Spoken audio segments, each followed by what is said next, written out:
Good afternoon, ladies and gentlemen. Welcome to Cooking with Nando. It's last day of June. With all this turmoil and everything that's going on in the world today, I decided to do this video today to hopefully take your mind off of things that are going on. I want you to forget about them, but just let them rest for a little while. You know what I mean? I hope you take the opportunity to sit back and take a look at this video today.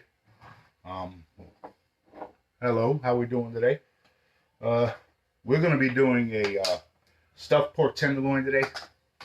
I decided to do everything from the beginning today. You know, I did cheat a little bit. I cut up my onions already. But we're going to go ahead and get this butter in here and get this going. We're going to cook down this spinach now with the onions, mushrooms, and garlic, and breadcrumbs, and all those good things. And we're going to get this tenderloin cut up and get it stuffed. Then we're going to make the my basting liquid. And we're going to baste it. We're going to get it in the oven. And then an hour after the first trip in the oven, we'll come back and we'll baste it again. We'll tent it with some tin foil. And then we'll give it its last hour of cook. And later on this evening at service, I will post some pictures of the outcome of the pork tenderloin. So we're going to get this butter melted down. Get a little bit of olive oil in here.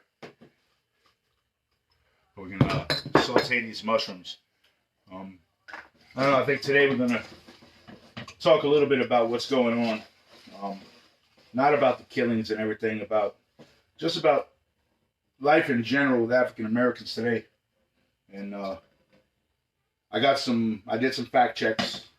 I've got some statistics and things of that nature. I'm not going to give out statistics and points and things of that nature without fact checking it first, because I want to make sure that my information is correct. I don't want nobody saying I'm giving out fake news. And I also know that everything that we read is not set in stone. Okay? We all make mistakes. Sometimes agencies fudge numbers and all those good things. But I just want to give you a little basic rundown here for a second. I did some research on the coronavirus, on how it has affected African Americans in the United States today. The District of Columbia is 46.4% African American.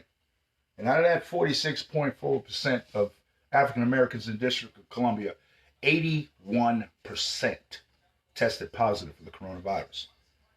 Mississippi, 37.8% African American. 63.9% of those contacted the coronavirus. Georgia, 32.4% African American, 55.9% of them have the coronavirus. Alabama, 26.8% African American, 46.8% of those contracted the coronavirus.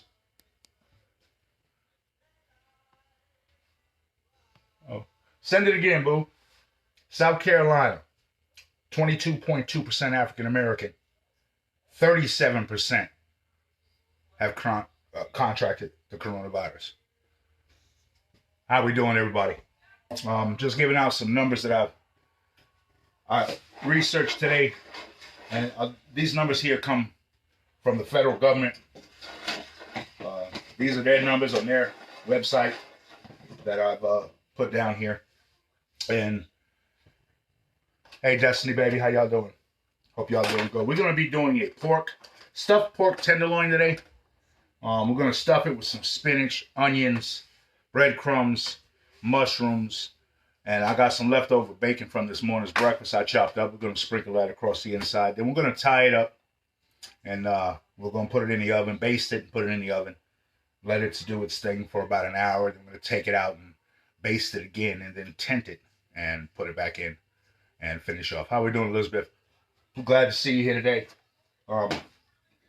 Excuse me. So I did a little bit of that research today, and I got those numbers. It was astounding. I forgot to write the website down. I wish I did, so you guys can go take a look at it. But it has all the states of the United States, and you know the percentage of African Americans living in that state, and the percentage of African Americans that have contracted excuse me, the coronavirus. Those are just some of the numbers, and that's just about the coronavirus. You know, I'm going to talk a little bit about violence against African Americans in today's society a little while. I got some numbers on that too that we're going to work on, and I'm going to put them out there. Those can also be found on the government website. I just don't want to make that the complete focus of what we're doing here today.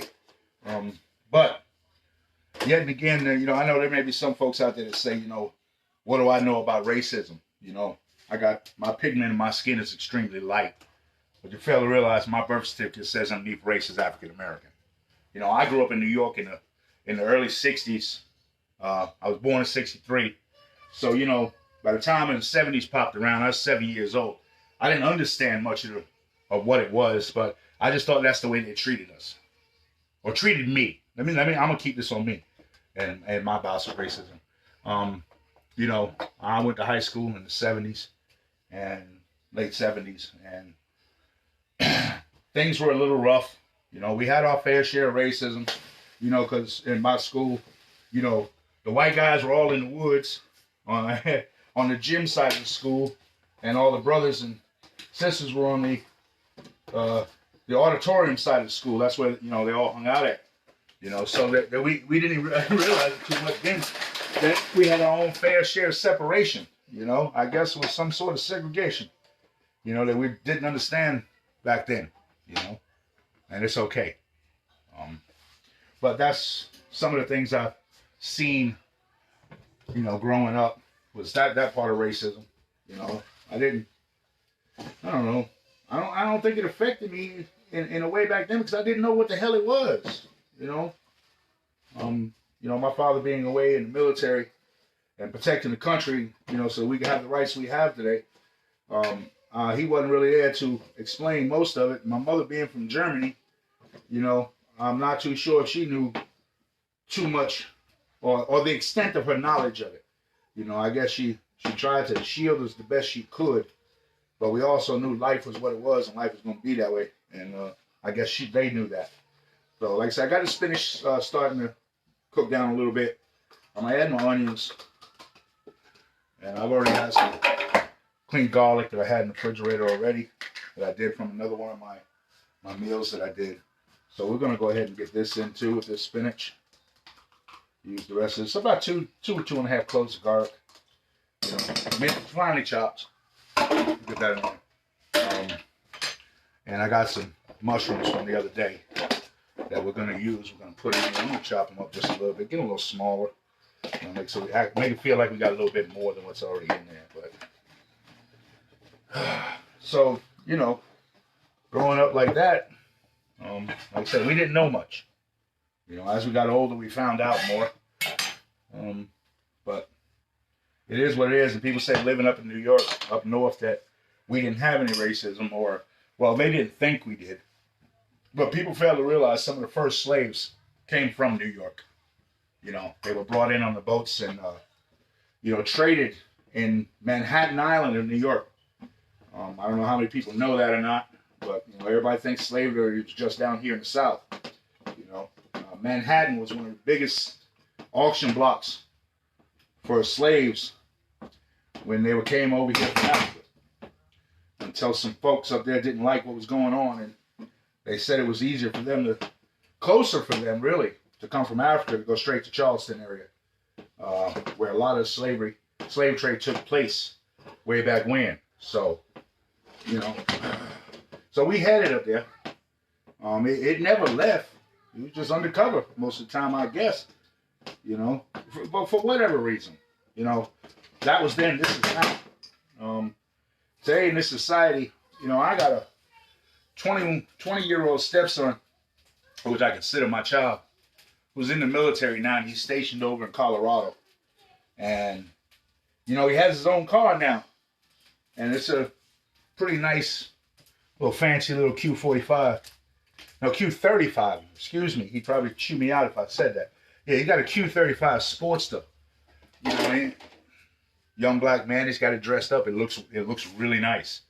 And I'm terrified every time he leaves the post, you know, to go out into the town where he lives at, you know. I'm scared of getting that phone call. You know, so yeah, we stress and we worry every day. That you know that we've taught him enough, and he's observed enough of what society is going through today to know that if he ever gets pulled over, I told him to, because of today's society, to get him a little plastic ID card carrier, keep his insurance and his registration in that on the sun visor. Okay? So this way, if he's going to be pulled over, when he gets the lights behind him, the first thing I tell him to do is reach in his pocket while he's driving before he stops, pull his wallet out and put it up on the dashboard. And to flip the sun visor down and put that also on the dashboard and then pull over. And keep his hands on the steering wheel at all times. And just to follow along with what he's told and the commands that are given to him by that particular police officer that pulls him over, just to keep him safe. And I tell him it's not because I want you to be a coward or anything like that. We know what rights you have. But today's society, no matter what rights, black, white, yellow, indifferent, I don't care who you are, your rights don't seem to stand a chance with some of the police officers that we have today. You know, I'm going to put this disclaimer out there now. Not all police officers are bad. I have a nephew who's in the law enforcement, and I truly respect the job he does. I respect a lot of police officers. But as we all know, there are some out there that make it bad for the rest of them.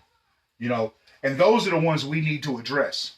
You know, I don't believe that there's a police chief or a captain in any police department across the United States that does not know he has some officers under him that believe that blacks, or let me rephrase that, non-whites are useless.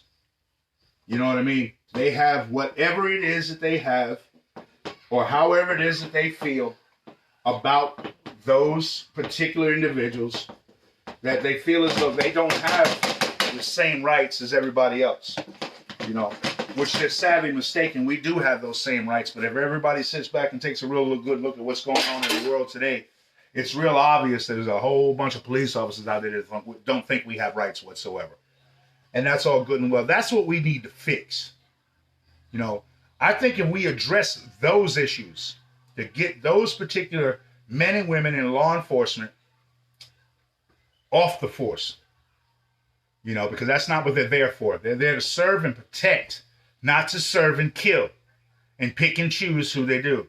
I saw a video the other day, and I wish there was a way I could put the link up here, but I haven't figured it out yet, of two state troopers, a female and a male state trooper, who had pulled over a Caucasian male, and they were fighting with him to get him out of the vehicle. Now, one of the officers, you see, she pulls her baton, and in the process, this individual takes the baton from her, hits her with it, hits the other officer with it, gets up, knocks them off him, goes around and gets in their vehicle, locks the doors, and take off with it. Not one instant in that video, the 4 minutes that I watched it, that I see either one of those officers either reach down for their taser or their weapon. It's kind of funny to me that an officer feels threatened when an African American they're approaching an African American. But yet and again, this particular instance, this was a Caucasian male that they fought with. And it's obvious to me that they didn't feel threatened whatsoever. Now, I wish there was a way for us to even understand how that incident would have turned out if that was an African American individual or someone other than white. You know, I don't know. You know, I can't answer that. I can only speculate. I can only assume.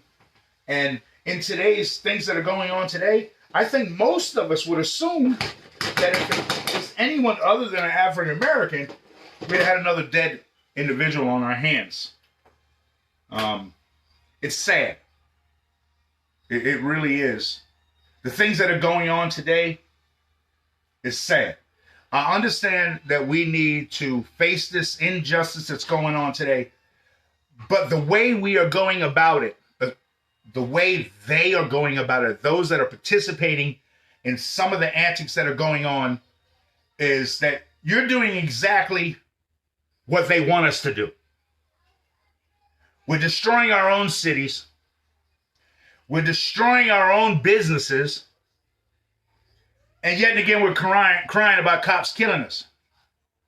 Those are two different subjects, issues, things that we need to address.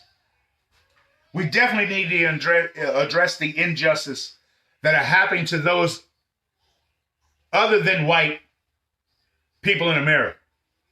Okay? That's number one.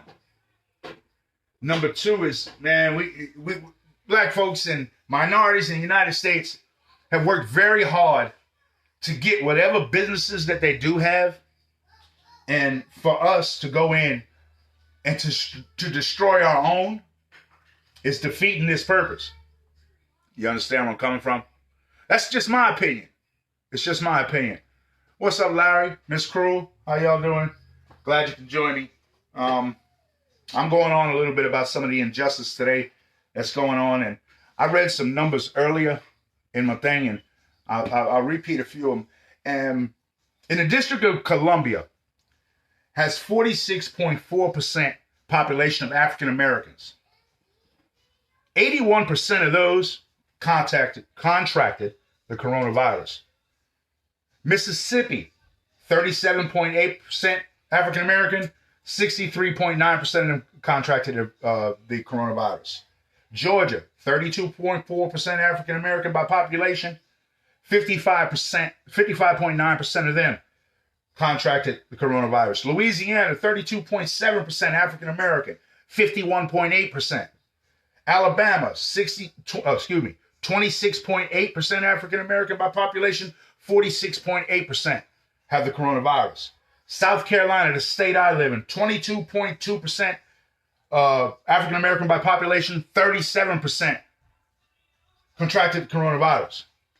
Okay, those are just numbers about the coronavirus. Okay, now I have another stat for you, and this stat is kind of shocking to me.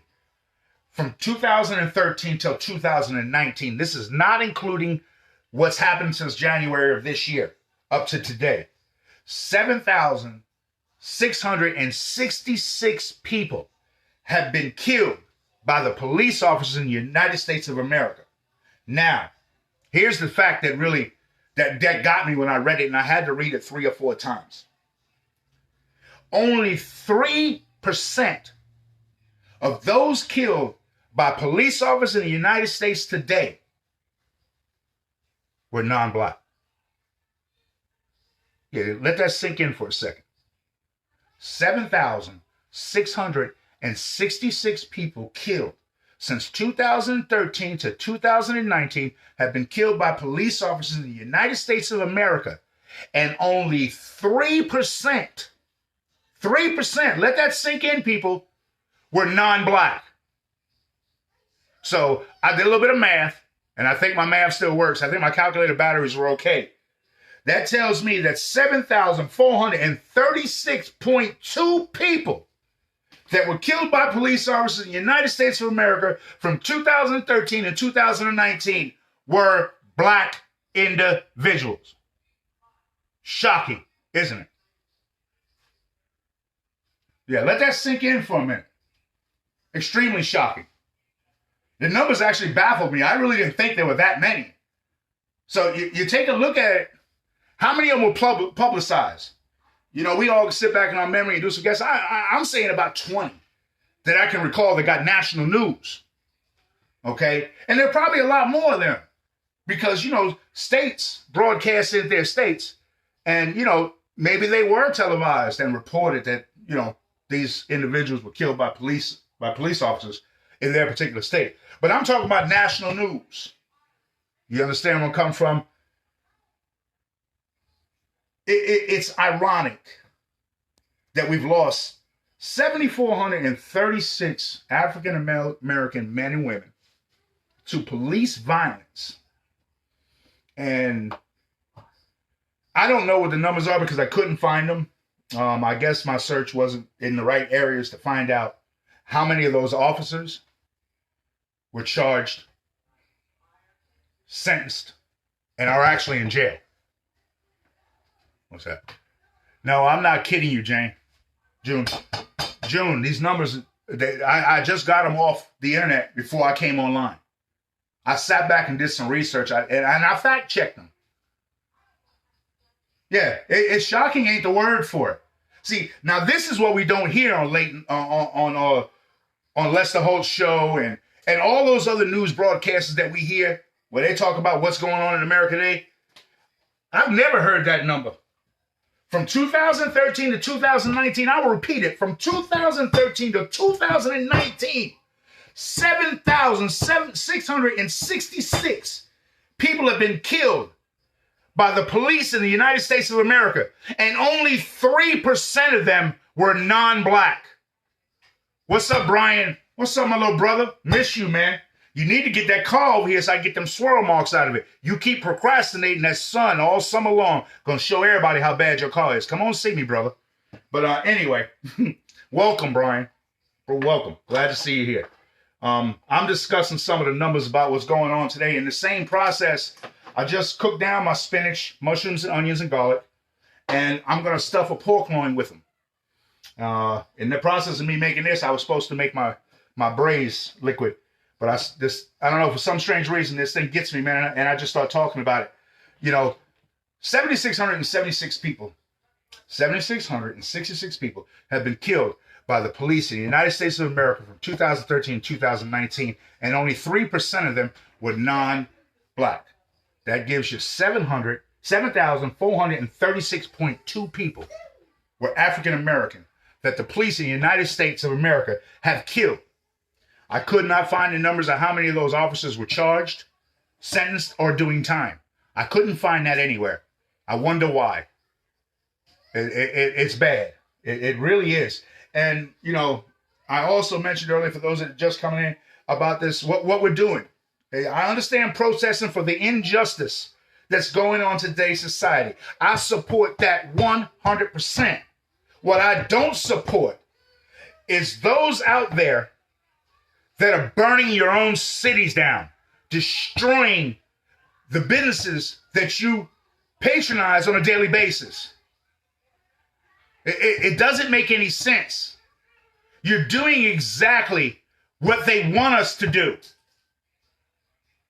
We are killing ourselves, destroying everything that those before us have built to make life a little bit easier for us.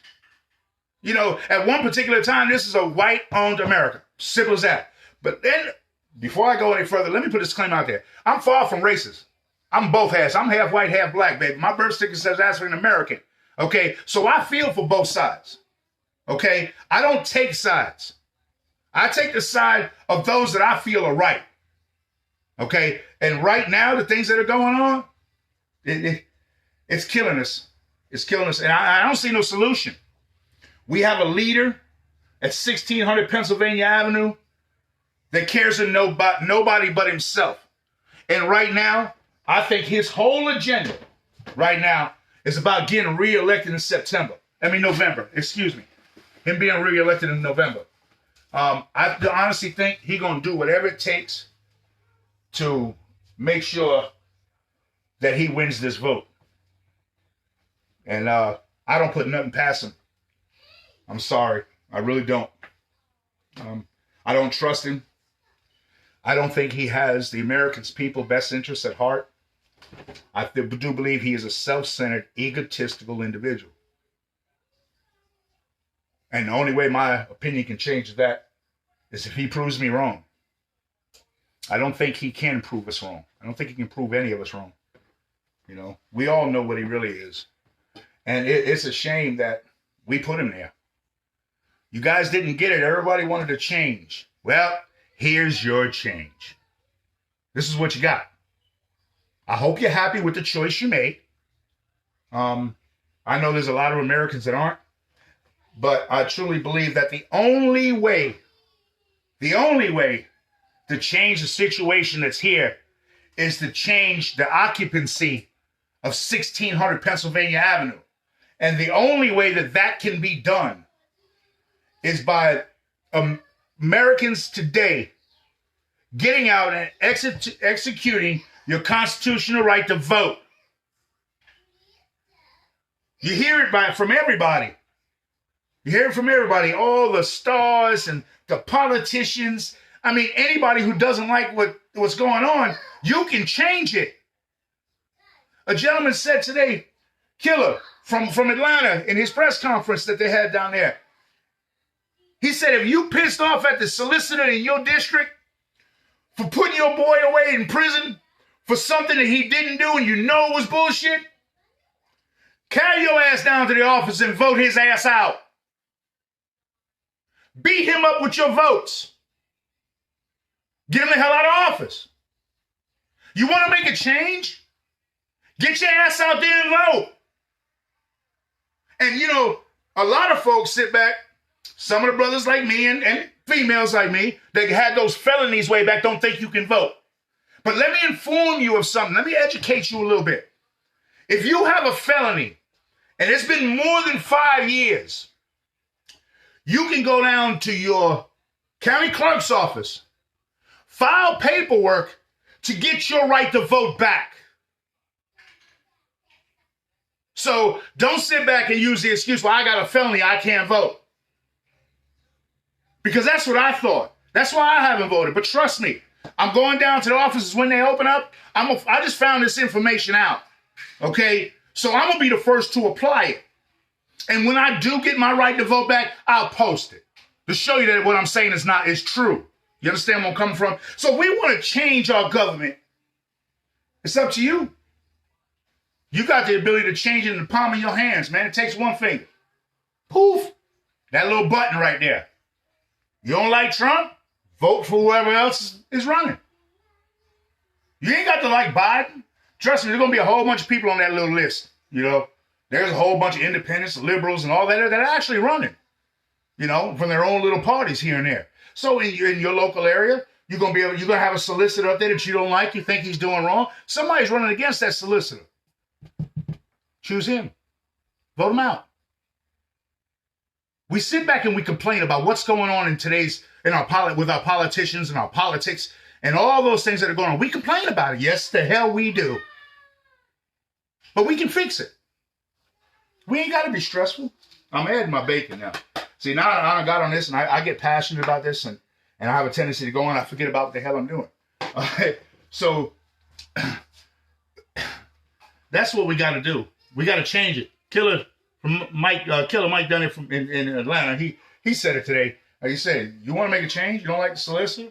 You don't like the police chief? Vote those guys out. All those who have elected office that we put in there. We, the people, put them in office. Guess what? People can take the jobs from them too. All you got to do is go out and exercise your right to vote. That's my suggestion to each and every one of you who feel as though you're being slighted, you're not being heard. Maybe you're not going out there and voting. Your voice can't be heard if you don't vote. Okay? And today I know over in Riverhead, we got all those marches going on. And I pray that they are extremely peaceful. Nothing gets out of hand. Nobody gets hurt unnecessarily.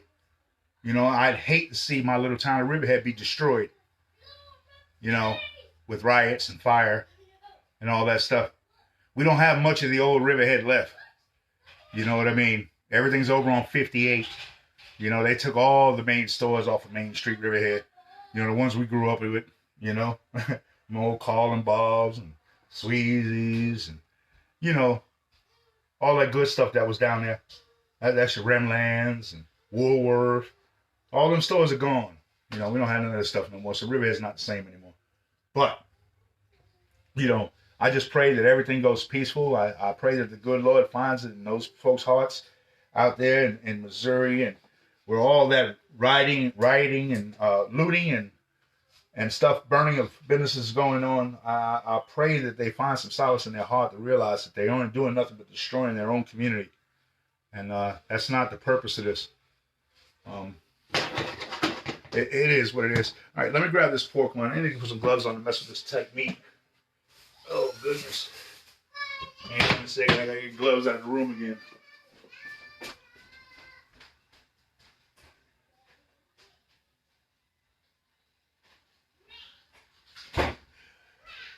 Sorry about that. I got some gloves and get them back here in the kitchen. I have a tendency to keep them all over the place. And when I run out of here, I forget to restock. So, anyway, I'm going to get back to what I was doing. That's my gist for that. Yeah, I'll probably pop back at it here and there in the course of this video. It's not much longer. I got to just do this pork loin.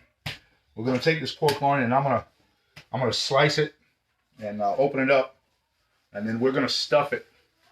And I was going to roll it out, but it's not as thick as I thought it would be. So we're just going to take it, butterfly it. It's about 2 inches thick, so I'm going to try to come as close to the middle as I can. And we're going to open this up. And we'll go from there. So we'll stuff it, get the stuffing in it. All right. There we go. Got it flattened out. Piece of pine. We're just going to, before I put all this in here, I'm also going to take this twine and get my strings ready. So I'll have it prepared when we're ready to get this done. So here, we'll put these about every inch and a half, every inch and a half to 2 inches. We'll get this in here, and this is, we'll put this down so that we can, once we stuff this, we can tie it up and get it in the oven, which I have preheated already. Take that part and get it done, get it over with. Get it in there so that we have some pretty good dinner tonight. You know, I don't know, it's just a tad bit rough, the things that are going on today. I don't know, some of y'all know I started a new job here lately. I really like it. It's a brand new restaurant. I wish I was able to go back to where I was before this coronavirus hit, but it was quite obvious that they want to go in another direction, and I'm okay with that. I just wish that I was told, instead of being strung along, that I was going to go back to work, you know. But it's okay. You know, I can live with that today. I was disappointed about it. I ain't get mad. You know, I can't get mad on somebody else's decision. You know, it's their life, their restaurant, do what they want. I'm grateful that it happened because I think I stepped in a pretty good situation where I'm at. You know, like I said, it's a brand new restaurant. Got a brand new menu. And I get the opportunity to put my 2 cents in some of the things that are going on there. You know, I'm asked for my suggestions. And then when I'm asked, I show what I'm capable of doing.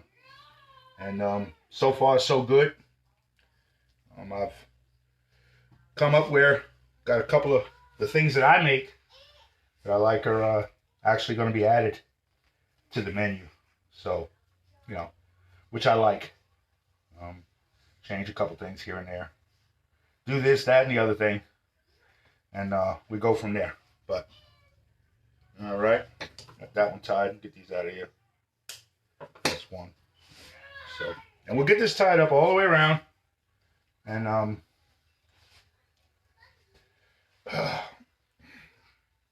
we'll get it in the oven after that, and we'll have a little fun with that and do what we need to do. I'm sorry, I can't stand these string things. I cut down a little too short. My fat fingers can't get it in. But anyway, see, that happens. We'll change it, put a new one on because it wasn't long enough. Man, I mess this up every time I do it. I haven't practiced enough to get this right. So what I do is we'll get it tied up and, go from there. But anyway, have the opportunity to work with some pretty good dudes, man. I really like where I'm at, man. It's a lot of fun. I say we're brand new, so it's a lot of fun being in a spot that's just now opening up, and watching it grow. And I think it's going to be a great adventure that we're going to have here at this place. Working with some of the folks I used to work with that came on over with us. They came on over, and it's going to be cool. I really think it's going to be just fine. It is what it is. That's just the bottom line. So, but I'm grateful today that I was able to get this particular spot. It's a lot of, I really think it's going to be a lot of fun. It's nice sometimes when, you've been doing this for a while and some of the people that you work with, I guess, just don't believe in what you do or your abilities. So you're not heard. I'm grateful to have being able to be heard today and being able to add my 2 cents in and the little bit of knowledge that I do have on, cooking. One thing I do know is I make damn good comfort food. You understand where I'm coming from? I enjoy making food that make people feel good. And that's what I like to make. I'm not a fancy dancy dude, and I ain't doing all that, pretty plating and all that other crap. Shit, when you get up from my table, trust me, you full. Most of the time, first thing you're going to do is go to sleep. We got to get this back up in here. A lot of this stuff done slid out on me, so probably have to redo this one again or something. I'm just having a rough time with this today. Like I said, I don't do this too often, so I'm still learning this process. And like I say, the only way for me to learn it is to do it. So that's what I try to do. And we'll get it. We'll make it work. I don't know. It's not bad. We'll be all right. Get some of that back in there. We'll make it work. Don't worry, Mama eat the spinach. Yeah, actually, I gotta throw it away. It's some touch raw meat, so we won't give her none of that. Okay. I don't want nobody to say I'm trying to kill my wife. Love my baby. But, anyway, we'll move it along and we'll be just fine. And I forgot to bring my damn pan out here again today. All right. I'm going to let this rest to the side for a minute. I'm going to push this out the way, and what I'm going to do is I'm going to start doing my braise. So we'll set that there for now. Let me do all this for right now. Get another pair. But with my braise, it's basically, yes, I am following a recipe. No, I don't know this shit by heart. Okay, so it is what it is. I'm going to do approximately 2 tablespoons of ketchup. 1, 2. All right, 1/4 cup of orange juice. I do have that here, that measurements. That lettuce. I did. Oh well. 1/4 cup of orange juice. We got some soy sauce. 2 tablespoons of soy sauce. Brand new bottle again. 1, 2.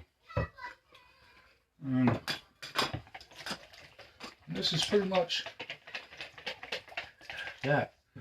Hit this with some fresh. Let me go get my pan. Hang on.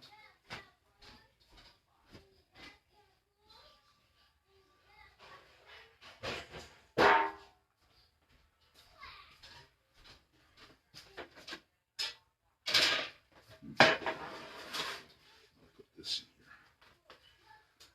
Okay. All right. Hit this with some fresh ground pepper.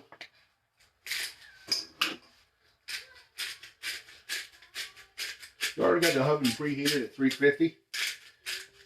Okay. Look down, I got a little cumin.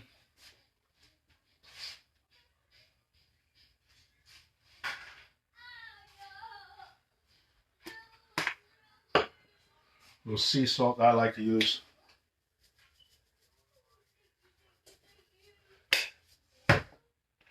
And then I'll hit this with a little bit of this basting stuff in here.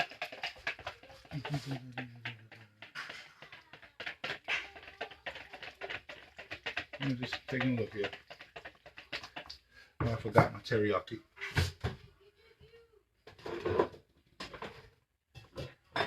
Okay, where'd it go? Oh. Ah, there we go.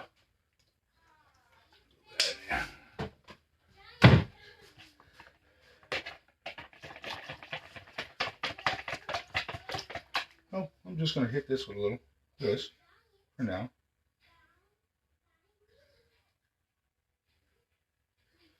Got my little brush.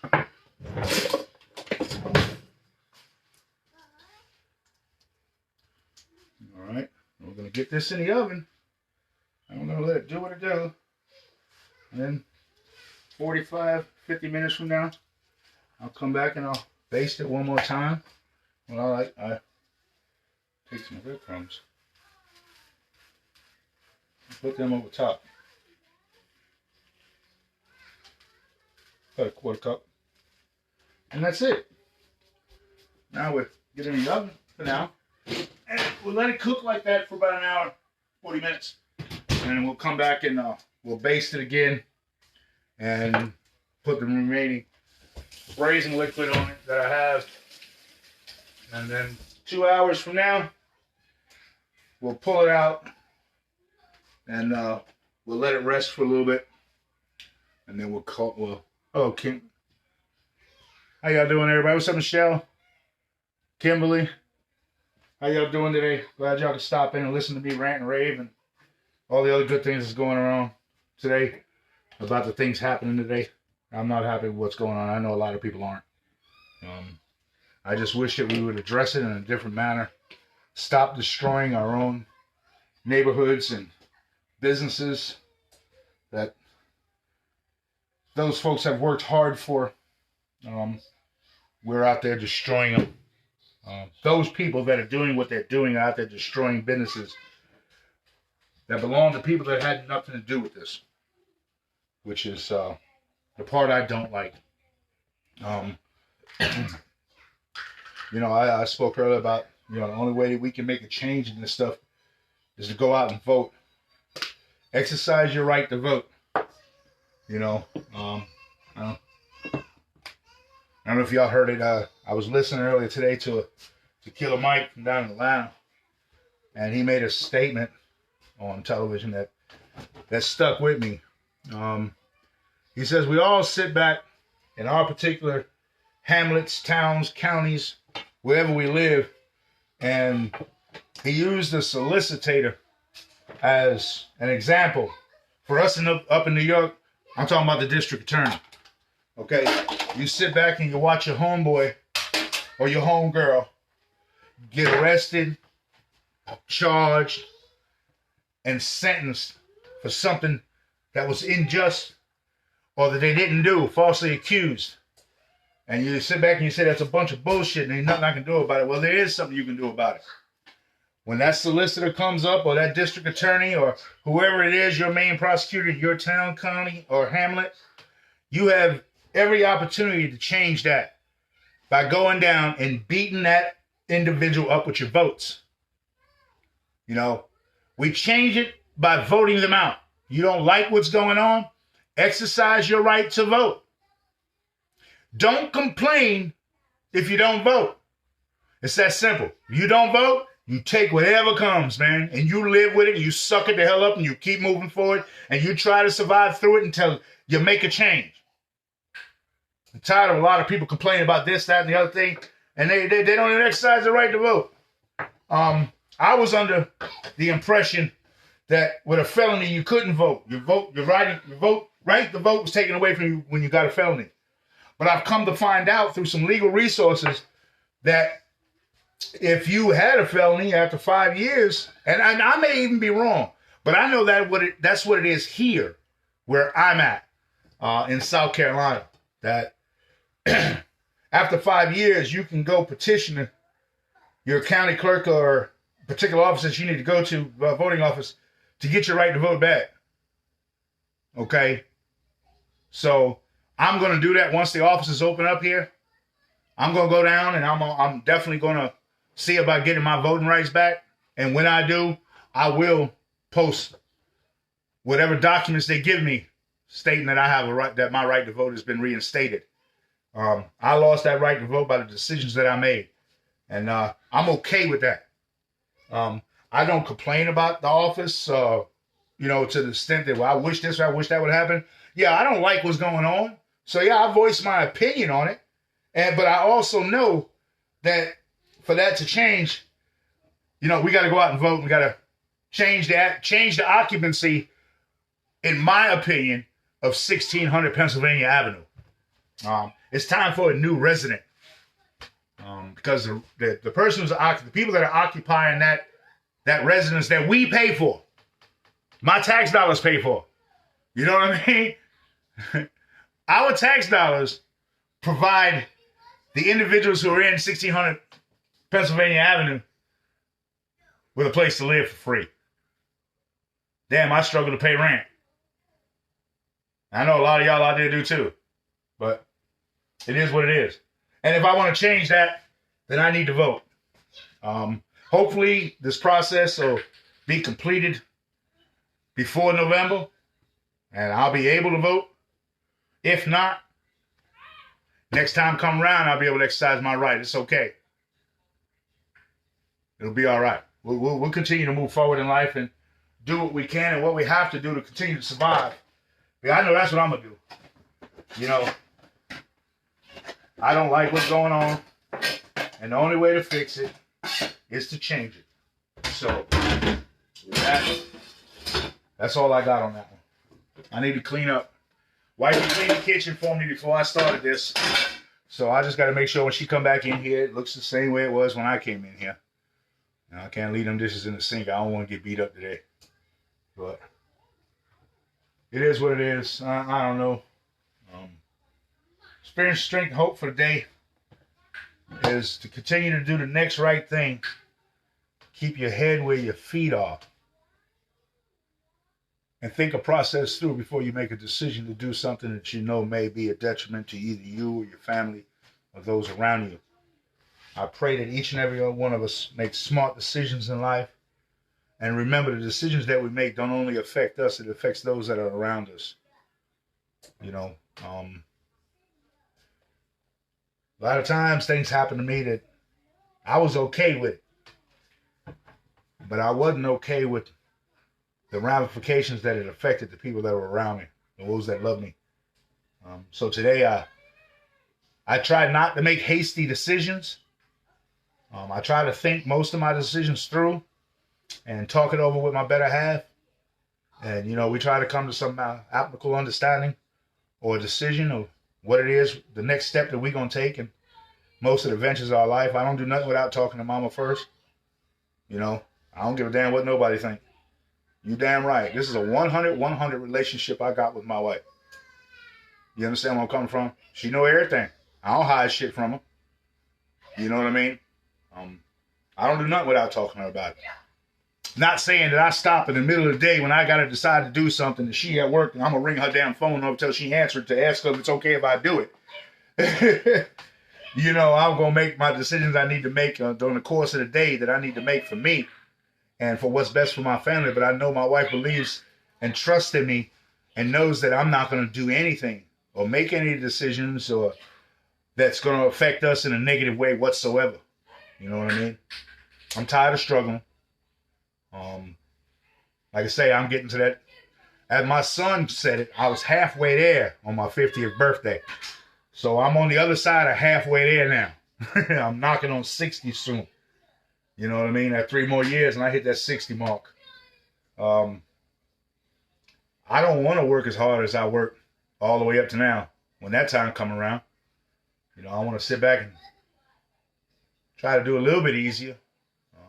But I also know in today's society, in today's economy, and the way things are going, that I'll probably work till I can't work no more. Because we don't have a system set up that'll provide us enough financial income to continue to live the way we live with what Social Security give you. I wasn't one of the ones that had a 401k, and I've been with a company for 25 and 30 years. Just wasn't my thing, wasn't my niche. I didn't do that. You know what I mean? So yeah, I don't have those options. You know what I mean? When I hit 65, I got an annuity or some IRAs or some of that stuff in the background that can help me supplement the income to be able to live on a daily basis in today's society.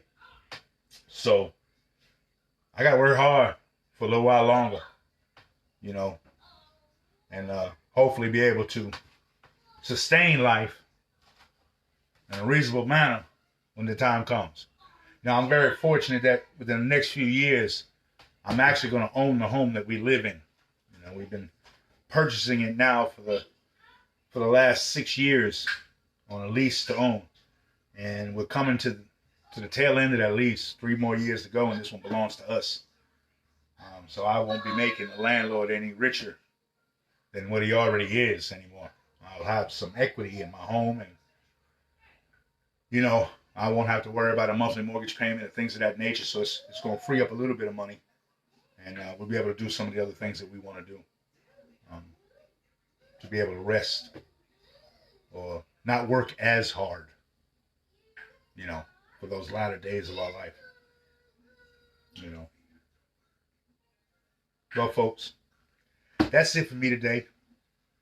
I want to thank you to all those that stopped in and took a peek at what I was saying. If you agree with me, okay. If you don't agree with me, that's okay too. Everybody's got their own opinion, their own thoughts. And I just voicing mine. These are my thoughts, nobody else's. Okay? I'll make sure I put this disclaimer out there. This is what I think, how I feel about stuff. I don't push it on nobody. I'm just talking. And if you choose to listen, thank you. If you don't, that's okay too. We'll be all right. We're going to continue to move forward in this world in which we live in today. Pray for all of those who are going through something today. I pray that the good Lord shows favor on you. Love you too, Michelle. Girl, I wish you nothing but the best. You got enough struggle. You understand where I'm coming from? You remember, baby, you're a good individual. You got a good heart. And the good Lord going to put somebody in front of you one of these days that's going to notice that. And they're going to hold on to you and they ain't going to let you go. You feel me? Love you, Michelle. And I wish you nothing but the best. I pray for everybody that like God shows a little favor on us here. I was talking with one of my brothers just before I started this video.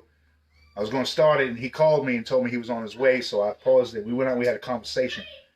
And Samuel L. Jackson said something not too long ago, I think within the last 4 or 5 days, that he had mentioned.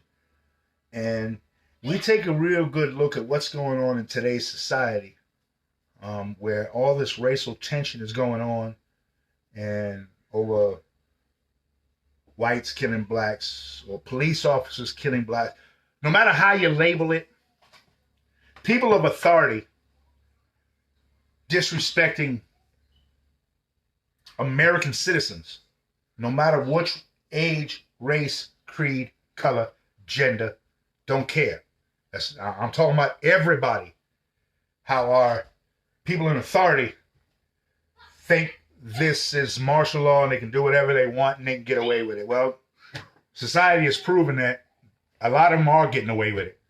And that's just our reality, I just pray that what Samuel L. Jackson said the other day isn't going to be what it's going to come to. I did not hear exactly what he said, and so I cannot quote him verbatim. But the gist of what I got from what he said was, in today's America, white folks are the minority. There are more African Americans, Latinos, Chinese, let me say Asian. You put all of those nationalities together, we outnumber the Caucasian race in the United States. I hope it does not come to this, that if the African American, all non-whites, band together, you can take over America. They don't want that. Just think about it. Think about if America was run by an all-black government. Whew, that shit's scary. I hope it never comes to that. I really don't. I hope we keep our government diversified. And we vote the folks in that are going to do the best for the people. Do the best for the people. You know, it's kind of funny that, and this is a stat that I was shocked when I really heard it. Donald Trump earned nothing the last 3 years he's been in office. 3.5 years. Zero of a salary. Nancy Pelosi cracked me the hell up. $1.18 million. 4 years. And you know what? The salary ain't over $140,000 a year. I think the math that I was taught in school, $140,000 over 4 years, don't add up to $1.13 million. You know, it's sad. It's really sad that our congressmen and senators are making that kind of money. It really is. I don't know. Do they expect that they should live a certain way or something because of they work for us, but yet they make a hell of a lot more money than we do. You know, I truly believe that if our government wanted to help the economy here in the United States during this corona, whatever the fuck you want to, the COVID-19 epidemic that we're in, I truly believe that all our politicians in Washington, D.C. should have stopped taking a salary the minute the nation shut down. Then I would love to see if a second stimulus check would be coming in. I know damn well they probably passed the hell out of that, wouldn't they? If they weren't getting their salaries, they weren't able to live the way they live. You know, let their lights, you know, thank God that they've instilled in most of these states that you can't have your lights, you can't be evicted, you know, all utilities can't be cut off. That's awesome. You know, I really appreciate that on our part as well. You know, I've been able to pay some of my bills, but not completely like I wanted to. But I know that when I go back to work full time and start making that salary the way, you know, I was making it before this COVID-19, that I won't be that far behind. It'll be manageable. We'll be able to catch up in hopefully a short period of time, as long as nothing major comes along the way and interferes with that, you know. But those that are in the government up there, got to set my time up in 15 minutes. Let me put 45 in here. But those in our government, I truly believe that they should have given their salary up and try to survive the same way we did. You know, we like to say we're towards the tail end of this. I think we're right in the middle of it. Look at the numbers. People, look at the numbers. Look at the numbers in your state. Trust me, the cases are rising. They are. They're rising. But it seems as though at this point, those in charge don't seem to care.